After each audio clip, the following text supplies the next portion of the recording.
చాలా సంతోషం అనిపిస్తుంది. ఇక్కడ మాట్లాడుతున్న ఒక్కొక్క మహిళ అసెంబ్లీలో ఎందుకు లేరా అనిపించినప్పుడు, ఒక రోజు నేను వైజాగ్ కమ్యూనిస్ట్ మీటింగ్కి వెళ్ళినప్పుడు అడిగానండి, వీళ్ళు చాలా చాకచక్యంగా చాకుల్లాగా మాట్లాడుతున్నారండి, వీళ్ళని అసెంబ్లీలో శాసనసభ్యుల్లో పెట్టచ్చు కదా అంటే, అమ్మ వాళ్ళకి పదవులు వద్దమ్మా, వాళ్ళ పడంతా ప్రశ్నించడమే, వాళ్ళకి పదవులు వద్దంట, గూగుల్ ప్రశ్నలే, అది ఎట్లా చేస్తారు, ఇది ఎట్లా చేస్తారు, మేమున్నామంటూ ముందుకు వచ్చే వాళ్ళే ఈ కమ్యూనిస్టులు అని. చాలా సంతోషం అనిపించండి అండి. గొప్ప సబ్జెక్టు, అనర్గళమైన సబ్జెక్టు, ఫిగర్లతో సహా. ఒక చంద్రబాబు గారిని, కూటమిని, రజనీ గారు ఎదిరిస్తున్నారా అంటే, నేనే ఎదిరించామని స్వామి, ఆవిడైతే జీతగాడంది, ఏకంగా ప్రపంచ బ్యాంకు జీతగాడనింది. చూడండి ఇక్కడ ఒక్కొక్కళ్ళు విజయవాడ కనకదుర్గమ్మలా కనిపిస్తున్నారు. తప్పును ఎదిరించడానికి మగవాడి వల్ల సాధ్యం అవుతుందో లేదో కానీ మహిళ వల్ల సాధ్యం అవుతుందండి, మహిళ వల్లే సాధ్యం అవుతుంది. రజనీ గారు, మీరు కూటమికి ఎదురెళ్ళిపోతారా? అయితే ఏమవుతుంది? తప్పునే కదా ప్రశ్నిస్తున్నాం. అరే ఏంటి మీ ధైర్యం అంటే, మహిళ, అమ్మవారు, విజయవాడ కనకదుర్గమ్మ గుడి, కృష్ణా నది నీరు తాగినటువంటి ఆ శక్తి ఎక్కడికి పోతుందండి? తప్పు ఎవరినైనా ప్రశ్నిస్తాం, ఎక్కడున్నా ప్రశ్నిస్తాం, ఒంటరిగా ఉన్నా ప్రశ్నిస్తాం. ఇక్కడున్న మహిళలు, ఇందాకే ఒక మహిళ ఆటో వచ్చి ఆటో దిగి చేంజ్ లేక ఇచ్చారు. వీళ్ళెవరు కారులో రాలా, వీళ్ళెవరు కరెన్సీ నోట్లలో పెరగల, కానీ ప్రజల్లో ఒక నాయకత్వ స్ఫూర్తితో పెరిగి ఈ రోజు ప్రభుత్వం ఇచ్చిన ఆఫర్ని ఇస్సిరు మొహం మీద కొట్టి దీన్ని ఇంప్లిమెంట్ చేయడం కాదు కదా, ఇచ్చిన వాడే వెనక్కి తీసుకోవాలి. నువ్వెవరు మమ్మల్ని గర్వం చెప్పడానికి ఓయో అని గర్జిస్తున్న ఈ ఆడబిడ్డలు, వీళ్ళ వెనకాల శక్తి ఏంటంటే మహిళా శక్తి, మహిళా శక్తి. ఇప్పుడు అడగండి, రజనీ గారు ఒంటరిగా కూటమిని ఎదుర్కొంటారంటే, ఇంతమంది మహిళా శక్తుల మధ్యలో నేను ఎంతండి? నాకు ఒక బిడ్డే అనారోగ్య లోపం వల్ల ఆరోగ్యం సహకరించగా కనలేకపోయానని ప్రతిసారి బాధపడుతుంటా. ఈ రోజు బ్రెస్ట్ క్యాన్సర్, గర్భసంచి క్యాన్సర్, యోని క్యాన్సర్ ఆడబిడ్డలకే వస్తుందండి, ఆడబిడ్డలకే వస్తుంది. ఇలా ఆడబిడ్డలు అనారోగ్య సమస్యలతో బిడ్డల్ని సాకలేని పరిస్థితుల్లో, కళ్ళ ముందు బిడ్డలకు ఏమి చేసుకోలేక ఒక మానసిక రుగ్మతతో బాధపడుతున్న పరిస్థితుల్లో మీరు మాత్రం నలుగురు ఐదుగురిని కనేయండి, మగవాళ్ళకి మాత్రం కల్తీ మద్యం ఇచ్చేసేయండి, వాళ్ళు చచ్చిపోతారు, వాళ్ళు మంచాలు పడిపోతారు. ఈ రోజు నలుగురు ఐదుగురిని కన్నా ఆడబిడ్డ పెద్దాపురంలో వేసి వృత్తి ఎంచుకుంది. ఏంటి తల్లి ఈ పని, ఇంత చక్కటి తల్లివి అంటే ఏం చేయమంటారమ్మా, నా భర్తకి కిడ్నీ లోపం వచ్చింది, హాస్పిటల్ చుట్టూ తిప్పుతున్నా, నలుగురు ఆడబిడ్డలు, ఒక మగబిడ్డ అని. మరి అంతమందిని ఎలా కన్నారమ్మా? చంద్రబాబు గారు ఒక్కరిని కన్నారు కదా, లోకేష్ గారు ఒక్కరిని కన్నారు కదా, ఎన్టీ రామారావు గారు 6-7 గణేశ్వరు, ఆయన కాదు నాకు చూడండి, నా అందం చూడండి, నా సామర్థ్యం చూడండి అంటూ ఒక్కరిని కనమన్న నినాదం మీరే ఇచ్చారు. మీ సామాజిక వర్గంలో ఎంతో మంది మీ ఆదర్శంతో ముందుకెళ్ళి ఒక్కళ్ళే కన్నారు. ఇప్పుడు అదే మీరు చేసిన తప్పుని మీరే దిద్దుకునే అవకాశం వచ్చినట్టుగా ఇప్పుడు కనండి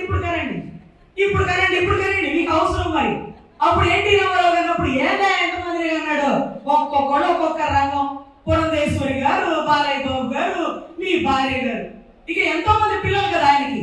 సో ఒక్కొక్కరు ఒక్కొక్క రంగంలో నిలబడ్డారు కదా. కనీసం ఒక మగబిడ్డకి తోడుగా ఒక ఆడబిడ్డని కనలేని మీరు ఈ రోజు ఆడబిడ్డలు శాసిస్తున్నారా? కనండి. అరే లోకేష్, ఒక ఆడబిడ్డ తోడుగా చెల్లుంటే బాగుంది కదా, ఎందుకు మీకు అనిపించలేదు అధ్యక్ష అని అడిగే అసెంబ్లీలో శాసనసభ్యురాలు లేకపోయింది మన కర్మ. అరే చాలా దారుణం ఏంటంటే, మిషనరీ ఉన్న వ్యక్తి అని మనం ఒప్పుకోవాలి 30-40 సంవత్సరాల క్రితం.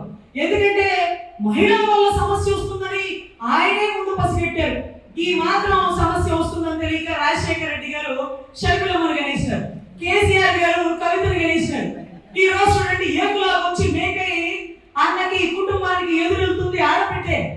మీకు చాలా తెలివిగలవాడండి, ఆడబిడ్డల వల్ల సమస్య వస్తుందని మీకే ముందు తెలుసు. అందుకని ఈ రోజు నిరంజన్ మీరు కోటీశ్వరులు, 500 కోట్లు నాకు ముష్టి పడేస్తావా, లక్షల కోట్ల ఆసామని అంటూ పబ్లిక్ స్టేట్మెంట్ ఇచ్చేసారు. ఇప్పుడు లోకేష్ గారు, వారి ఆవిడ చాలా యంగ్ స్టేజ్ లో ఉంది, చక్కగా ఆరోగ్యవంతురాలు, ఆవిడ ధైర్యంగా ఒక 4-5 కానీ ఆదర్శంగా అసెంబ్లీలో గర్జించమనండి. చూడు నా కోడలు ఏ నిర్ణయం తీసుకుందో, నందమూరి వారి రక్తం మళ్ళీ పారుతుంది అని చెప్పచ్చుగా. నందమూరి వారి రక్తం పారకూడదు, నారా తాగిన భర్తలు మంచాన పెడితే మేము మాత్రం 5-6 కనేయాలి. మిషన్లు మరి నొక్కండి. ఆయన బటన్ నొక్కి పథకాలు ఇచ్చారు, మీరు మమ్మల్నే నొక్కి మమ్మల్నే తొక్కుతున్నారు. ఇందిరాగాంధీ ఎమర్జెన్సీలో కూడా ఇందిరాగాంధీ మహిళను టచ్ చేయాల, పిల్లలు పుట్టకుండా మగవాళ్ళకి ఆపరేషన్ చేశారు. మీరు ఏకంగా మా జోలికి వచ్చారు. అసెంబ్లీలో మా గురించి మాట్లాడండి అంటే ఒక ఆయన అంటాడు, బిడ్డల్ని పెంచడానికి తండ్రి పాత్ర ఉందంటే తప్పు లేదు, ఒప్పుకుంటాం. ఏమండి వాళ్ళు ఎలా కష్టపడేది, బిడ్డలు కనడానికి మేము కూడా కష్టపడి ఏం కష్టపడుతున్నాం? 4 గోడల మధ్య పడే కష్టాన్ని సిగ్గు లేకుండా నువ్వు అసెంబ్లీలో చెప్తావా? ఢిల్లీలో ఒక మీటింగ్ వెళ్ళినప్పుడు ఒక కమ్యూనిస్ట్ లీడర్ని, ఒక మహిళని కత్తిపోట్లు గురి చేసినారట. తర్వాత ఆ మీటింగ్ లో చాలా మంది రాలా, అమ్మా మీరు ఎలా కత్తిపోట్లను తట్టుకున్నారు అంటే, అమ్మా రశ్మి నీది నార్మల్ డెలివరీనా ఆపరేషన్ అనేది? Normal delivery. ఆ నొప్పుల కంటే మించి ఉండదమ్మా కత్తిపోట్లు, ఒక్కసారి పడుస్తారు, తీసేటప్పటికి హాస్పిటల్ పోతాం. ఏమవుతుంది? గంట కాల్చి తొడల మీద వాత పడితే అదే నార్మల్ డెలివరీ. అన్ని నొప్పులు పడి ఒక తల్లి పురిటి నొప్పులతో ఒక బిడ్డని కంటే ఆదిశక్తి కదమ్మా తల్లి. ఈ కత్తిపోట్లు ఏమి ఇబ్బంది ఉండవు రజని. ఒకవేళ పిస్టోల్ పెట్టి కాల్చినా మనం చచ్చిపోము, ఏ కాదు అని ధైర్యంగా చెప్తుంటే అవన్నీ నింపుకున్న వాళ్ళమే. కాబట్టి ఈ రోజు పదవులు అడగకుండా, పదవులు ఆశించకుండా ప్రభుత్వం 3 ఏళ్లున్నా బయటకు వచ్చి రైతుల పక్షాన, ఆడబిడ్డల పక్షాన పోరాడుతున్న ప్రతి ఒక్క మహిళ మా విజయవాడ కనకదుర్గమ్మ. ఈ రోజు మీరిచ్చింది మీరు వెనక తీసుకుంటారా, మమ్మల్ని రోడ్డు మీదకి రమ్మంటారా? అంటూ శాసిస్తూ ఎంతో మంది కమ్యూనిస్టు ఆడబిడ్డలు బయటికి రావాలి తల్లి. మిగతా ఏ పార్టీల వాళ్ళు పదవులు ఆశించి వస్తారు, మీరొక్కరే ప్రజల కోసం పాటుపడే వాళ్ళు. ఎర్ర కాండవాన్ని దుప్పటి కప్పుకొని చనిపోయే చరిత్ర ఒక్క మీ సిద్ధాంతమే. నా రక్తం ఎరుపు, నా కప్పుకునే గుడ్డ ఎరుపు ఎరుపు, ఇది సిద్ధాంతం, ఇది నా నినాదం అంటూ ముందుకు వస్తున్న ప్రతి ఆడబిడ్డలకి మీరు ఆదుకోవాలి. అదే మాదిరిగా ఈ మాదిరి పిచ్చి పథకాలు ఇచ్చే ముందు లోకేష్ గారికి చెప్పండి, దేవాంశ్ తో పాటు ఇంకొక 2-3 ఆడబిడ్డలు ఉండాలండి. ఇంట్లో ఆడబిడ్డ లేకపోతే కడే ఉండదు.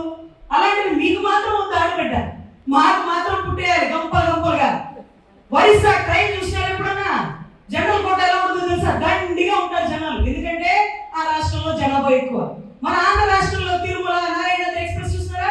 ప్రశాంతంగా ఉంటది. మన రాష్ట్రంలో లిమిటెడ్ గా ఉంటది.